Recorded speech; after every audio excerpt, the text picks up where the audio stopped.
My name is Hala Sudan.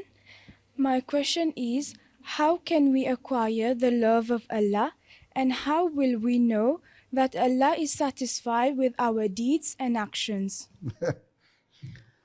You see, if you always obey what Allah Ta'ala has said, then you can acquire the love of Allah.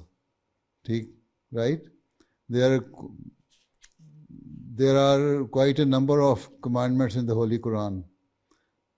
Hazrat Masih has written, they are one place it is 500 or 700 and one is 1200.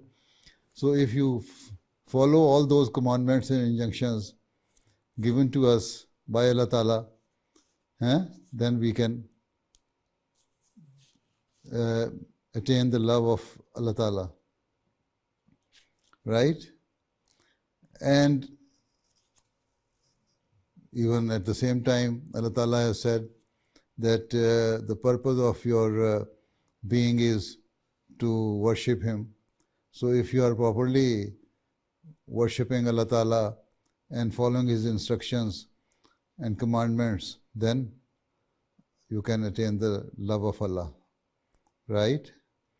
Secondly, that how can you know that Allah Ta'ala has forgiven your sins? Yes? This is your question? How will we know that Allah is satisfied with our deeds and actions? And your deeds and actions. When you are following all those commandments which Allah Ta'ala has given to us, and you are a true believer and following the true teaching of Islam, then Allah Ta'ala says, I am happy with you. So if you are disobeying Him, Allah cannot be satisfied and happy with you. You see, even if your children, those who follow your instructions, you love them more than those who do not follow. Right? So the same thing is with Allah Ta'ala. If you follow Allah Ta'ala's instructions, then Allah Ta'ala will be happy with you. Right?